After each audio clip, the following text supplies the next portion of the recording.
This is the Action Movie Guys podcast, bringing you action movie reviews from across the decades, plus box office numbers and insight like never before. And now, your hosts of the Action Movie Guys podcast, Alex and Nate. What's up, everyone, and welcome to episode number 180 of the Action Movie Guys podcast. I'm your host, Nate, and that's my co-host, Alex Figueroa. And this month, the last 5 months, me and Alex been in this boat in a river, and we've been going through the river of time. We finally hopped out that boat. It's time to start a new month and a new set of movies, and we are calling this month Cruising with Tom, because we're going to be watching 5 Tom Cruise movies. These will be all non-franchise movies, so you won't hear Jack Reacher here, you won't hear Mission Impossible here, but you'll be hearing some standalone films starring the one, the only Tom Cruise. I love him, you love him, we all love him. So, Alex, I know already that this is a first-time watch for you, correct? Yeah, I'd never seen this movie before, so this is the first time. Yeah. I was a little surprised when you said you hadn't seen it. I have seen this movie many times. I do love it. It is from Steven Spielberg, who is, of course, my favorite director. So this was the first of their kind of sci-fi team-ups. And don't worry, we'll be reviewing the other one. But yeah, so this is from 2002, Minority Report. Let's go over some Rotten Tomato scores before we get into the review. So Minority Report, it looks pretty good. This, you know what, between this and Spider-Man 2, we watched some really quality films as far as reviews are concerned, because this is at a 90% critic score and an 80% audience score. So a very well-liked film as far as reviews are concerned, according to Rotten Tomatoes. So anything surprising there now that you've actually seen it? Not to me, but to you? No, I think it's pretty dead on, to be really honest with you. And I know this was a TV show. I just saw it too. It says TV show. I think in 2015 they tried to make it into a show. There was a video game for it too on Xbox. That was actually really fun. It was fun. I wouldn't say it was good, but it was fun. There's a difference. Like, this is not super deep gameplay, but I'm having a good time. You have the little guns with the little that shoots out the sonic energy or whatever. So it was pretty fun.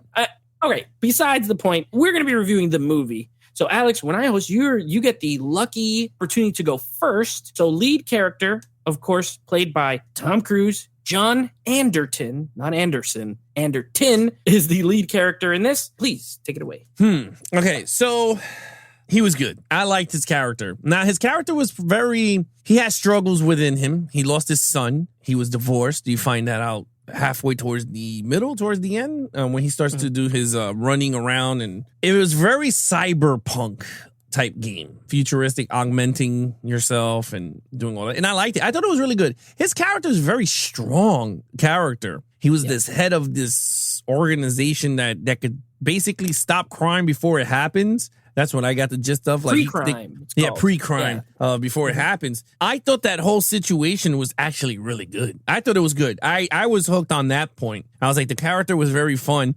And then him with the villain, which we're going to talk about once he hits the villain, and Colin Farrell's character, they all worked well. I mean, Colin Farrell was a douche. But he was really good at being the douche. He was like an FBI agent. Yeah. And the cool thing about this movie that I think that gravitated to me was it was like a very noir type of sci-fi movie, right? Like a reminiscence. Yeah. I hope I said the damn movie. Reminiscence? Right. Reminiscence. It reminded me a little bit of Reminiscence in the aspect of the it's not narrated by like how Hugh Jackman was narrating the story, but this was followed the Tom Cruise. Tom Cruise was just guiding you through this whole noir type story. So it felt kind of noirish. That could be me though. I mean, I can't wait to see what you think about it. But with that said, I gave Tom Cruise a 4.5. I thought he was really excellent. I don't think he was perfect for me. I know that you were really big on this movie. I think there's other movies within this month I think was better. He had a better role for that. But this one was actually really good. I gave it 4. I mean, 4.5 is like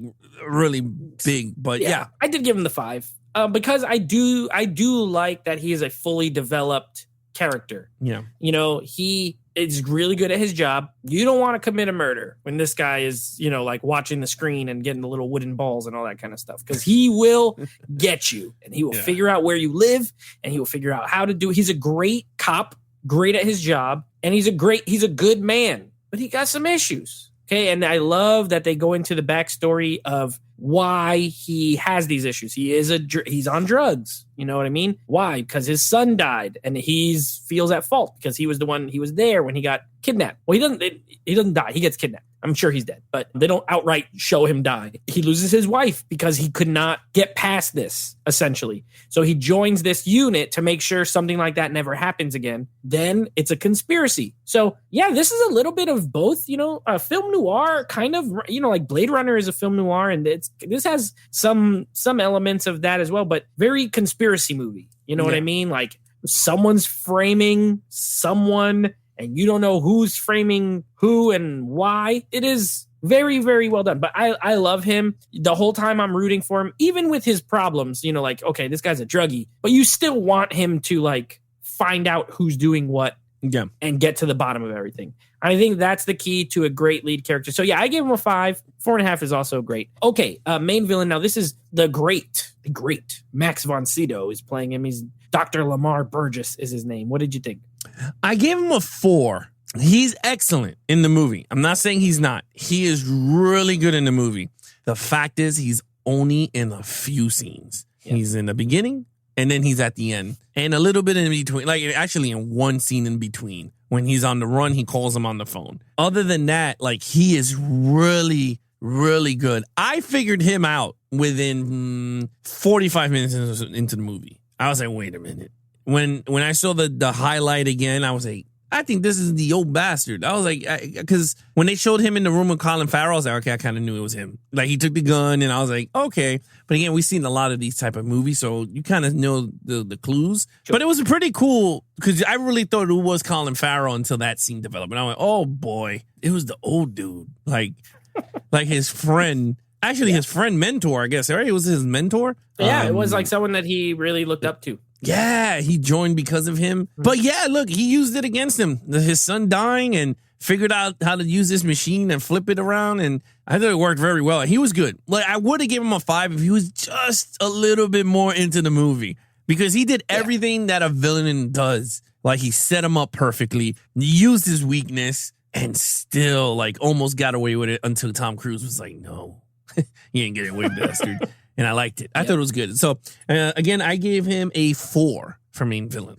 Yeah, I gave him a 4, too. It's hard to give 5s. Again, you got to really knock it out the park. And the performance he did, Max von Sydow is great. But you're right. He's not in it a ton. He's in the beginning. He's a one scene in the end of the second act, and then he's at the end. But he gets his hands dirty while he's there. He shoots my man Colin Farrell right in the chest. Once he puts it together, which I love that scene, by the way. I love when Colin Farrell starts to figure out, he's like, no, wait a second. This is an echo. And this is and he starts to know, and he's like new to the whole thing, which I love. I love his character, bro. I love Colin Farrell in this movie too. He's like really, really good. And this was before he was like, you know what though? Colin Farrell never blew up huge, but this is when he was like still kind of newish on the scene. And he's really good. He shoots him and he also murdered that lady. So it's not like he's not killing, like he kills people. The actual character. You're right. The cover up was good. The plan all makes sense, but he messed with the wrong guy who's really good at his job. And then he gets his wife involved. I love that scene where she's tying the tie and it's like, well, look into this lady got drowned. And she stops tying it. She's like, I didn't say she got drowned. And I love the scene where he stands up and he just moves the chair out of the way. And he's just like standing. It's very foreboding, he's like, it's intimidating. He's trying to intimidate her. He's big. She's kind of small. And he's just standing there staring at her. Oh, it's so good. This movie. I got a lot of other stuff to say later, but I do agree with you. This is not like the greatest villain of all time. And I'm going to give him a 5. It's a 4. He's solid. He serves the purpose. He's the puppet master pulling the strings. And then you find out who he is and why he's doing it. And then it's good. It's solid. I don't really have complaints, but it's not perfect. All right. Now, here's where we might take a slight step back. So action scenes. Okay. This movie does not have much action at all. This is more story based, but I gave it a 4.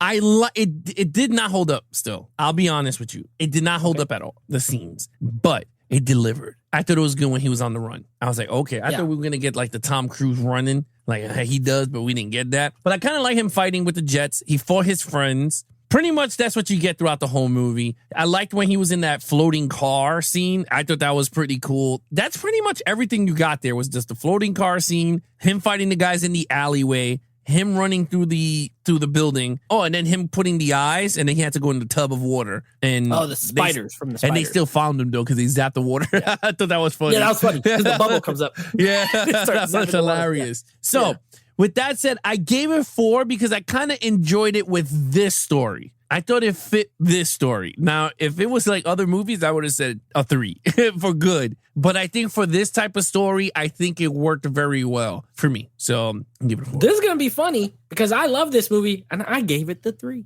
Hardcore Nate.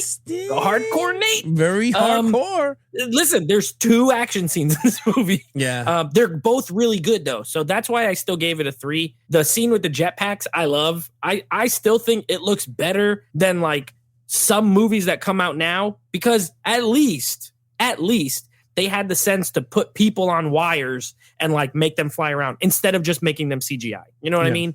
They could have just made them CGI and they would have looked all rubbery and weird. But Steven Spielberg, being the director that he is, he's like, hey, look, we'll put these jetpacks. You're going to be on wires. It's real people floating in a space. So I love how it looks. The car scene, if you remember, we did a show a while back called Redo or Redon't.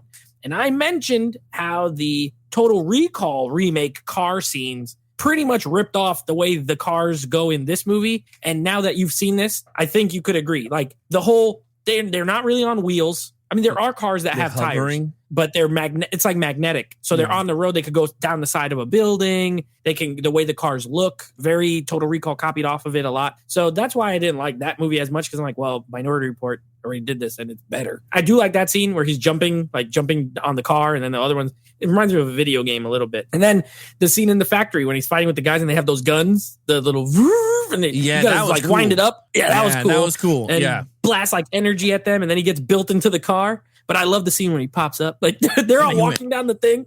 Yeah, concert like this. I love it. It's so funny. But like the slow pop up. Like I thought that chair crushed him, and he survived. He's in the Lexus, and he drives away. So, but that's it. And I know it sounded like I just said a lot, but in a 2-hour and 20-minute movie, it ain't a lot. It is well executed.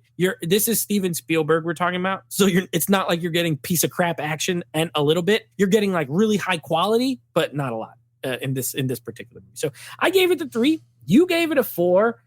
Spoiler alert, that's definitely the lowest I'm giving this movie in any category. So, okay, storyline. I'm giving it a 4 in story. Ooh, it's a great storyline. It's a very great storyline. Again, I never seen this movie, so it was a very mystery, like I said, mystery noir type of sci-fi movie. Mm-hmm. It was right up my alley. To be really up, I enjoy these type of movies. I mean, I know we all with the gun hole, with the fighting and the martial arts and all this. Sometimes it's good to sit down and just watch a movie that you could a mystery unfolds. And I love when when you start to play who's this and who's that. I always love stuff like that. So with that said, excellent job to the writers that wrote this movie, which was Philip K. Dick.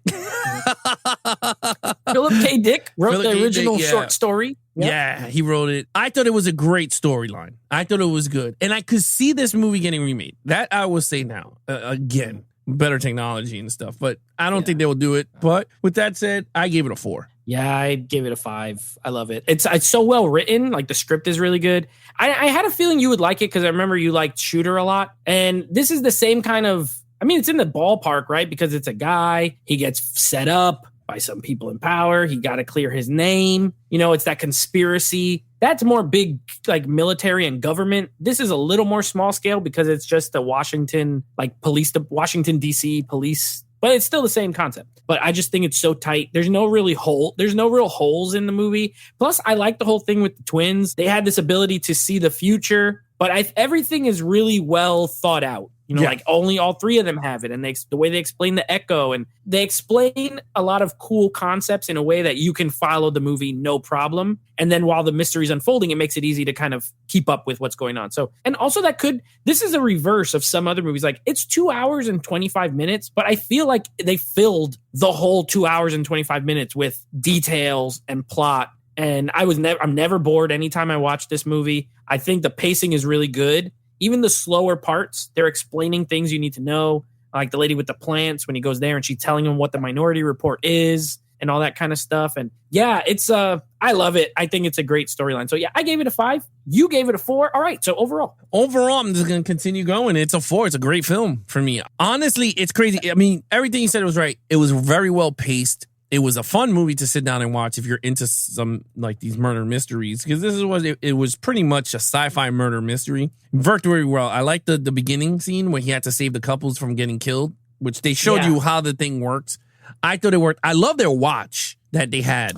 Oh yeah, that was it was a Bulgari watch too. Yeah, that was it's mad expensive, but yeah, that was pretty good. My favorite scene in the movie, you're gonna be like, no way, you're gonna be shocked. My favorite scene in the movie. My favorite scene in the movie is when he's getting his eyes get ripped out, and the guy is explaining to him which way to go. And it's like, your right rope is going to the bathroom. Your left rope goes this to way. The fridge. Yeah, to the fridge. And then when he goes in the fridge, he eats the nasty sandwich with the nasty milk. Rotten sandwich. Dude, so I was eating dinner at the same time, and I said, this is gross. I was like, what are we doing? Got maggots on it. Oh, yeah. Between that and the sick stick, which makes people projectile vomit, there's like pretty vomit stuff in this.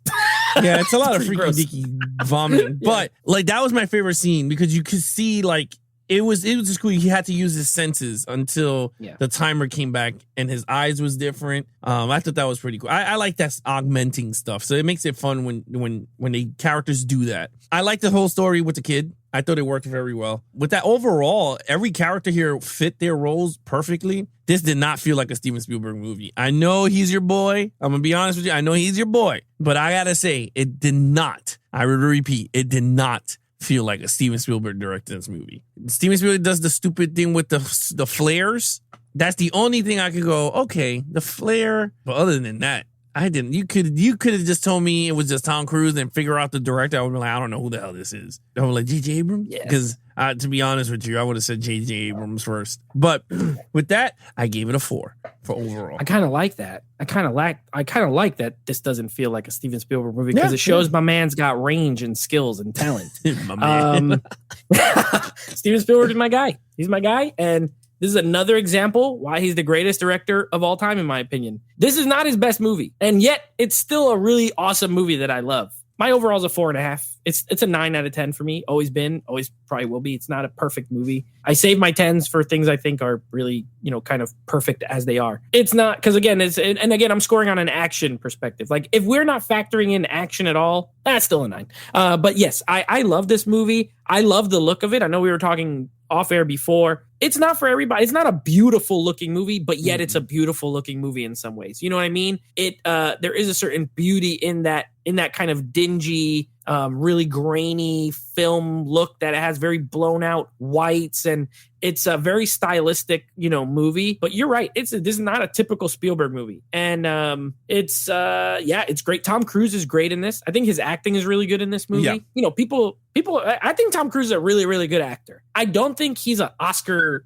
caliber actor, but he's really good at what he does. And I think he played this role great. He was in great shape. He was looking fit. He had to be in his late 30s, I think, in this movie. So he was still 38, he was still 39. pretty young. Yeah. So, he was doing his thing. I love all the subplots. What's always funny too about this movie is and I always love it because they're trying to chase him. He saw the murder happen, like he's going to shoot this guy. And I love the build up to him knowing he's going to do it and trying to figure out how he's not going to do it. And then when you finally get there, you're like, oh my gosh, he's still going to do it. Even though he knows he can just not, he can't. Like he has to get to this place. He has to go see this person. And I love the inevitability of it all. Like no matter what, you're going to go do this thing. And the people chasing him, no matter what, you're not going to catch him because he has to get to that hotel room with Leo Crow. And I love that whole aspect of it. So yeah, it's a 4.5 for me. What is your total? My total is a 20.5. It's a 20.5. Yeah. 20.5. Yeah. I'm at 21.5. So we're pretty close. 21.5, 20.5. Yeah. A great movie. I'm glad you finally got to watch it. Again, not for Spielberg. To me, it's like in his second tier, but his second tier is better than some other people's first tier for me. So it's just a great film. And it's a good mix of genres, right? You got a little bit of action. You got sci-fi, noir, conspiracy, a murder mystery. Yeah. And the best part is it's a murder mystery where they stop. The murders don't even happen, right? Like Yeah, They stopped them in advance. So and the crazy thing is that so far we did 2 Steven Spielberg movies that I never seen, between Duel, Minority Report, and those awesome. 2 movies did not feel like a Steven Spielberg movie. Like if you would have told me Duel, I would have been like, okay, this would look like some generic 70s director did this movie. And then this Minority, like I said, I think J.J. Abrams directed this movie. It felt like it, but it's not. It was very well put together. It's very, like, I would like to own it. I just found out that Disney owns the rights to Minority Report, so you're not getting a 4K. yeah, no, movie, I have the Blu-ray, and I'm not gonna get rid of it probably ever. I'll probably just keep the Blu-ray because I don't think I'm gonna get one. But yeah, and then of course the other aspect I forgot to mention that I love is the whole morality of the movie. Like, right, these guys are arresting people who technically didn't do anything yet. You know what I mean? Like, they are arresting them and putting them in this thing, and they didn't commit the crime, even though these things said they were going to. And I love how he explains it with the ball, where he throws the ball down the thing. Colin Farrell catches it. Like, well, why'd you catch it? It's like, because it was going to fall. It's like, but it didn't fall. You caught it. Just because you caught it doesn't mean it wasn't going to happen. And Colin Farrell's like, trying to be tricky. I love that I love that whole scene. It's fantastic. But anyway, that's Minority Report. Now, next week, we're doing another. Oh, this is pretty good. I don't know how this happened. This is my bad. But we're doing another Steven Spielberg, Tom Cruise team up. The other of their sci-fi movies. We're doing War of the Worlds, which is, of course, from 2005. And fun fact, a movie I saw right after my graduation. I graduated high school, went to see this at the theater right after. So a big summer blockbuster movie. And of course, Spider-Man 3, the most talked about, gotta be the most talked about Spider-Man movie at this point. I mean, more debates than any other Spider-Man movie for sure about Spider-Man 3. So next week, you're going to get Spider-Man 3, you're going to get War of the Worlds, and we're going to tell you what we think about them. Yeah, it's been a while since I've seen War. I mean, I brought the 4K, so when that came out, that's when I saw it. When they did I have it on 4K, and I've not put it in yet. Oh, and from what I remember, that one has a very stylized look, too. So I'm interested to see how it looks. You might like it. You're going to be like, you know what? I kind of enjoy that one. I remember it looked pretty good. Movie. Yeah. Susio. I remember I that was the only movie I was just say right now as a little quickie. I hated the ending. That's all I will say. I hated the ending. Well, I'll tell you why next week. Okay. Other than that, you guys want to follow us on our social media accounts, please follow Nate over on Instagram at Netflix Reviews. Check out the podcast with him and his friends called Netflix Movie Reviews. Think action movie guys, head over to youtube.com/Geeks and Flicks for a video version of the podcast, or head over to an official website at www.geeksandflicks.com, where you have all the podcasts at your disposal from video to audio. Video versions are still catching up, so those are dropping weekly on the YouTube channel for your enjoyment. Other than that, that is your host, Nate from Netflix Reviews. I'm his co-host, Alex Figueroa. Be awesome to each other and geek out.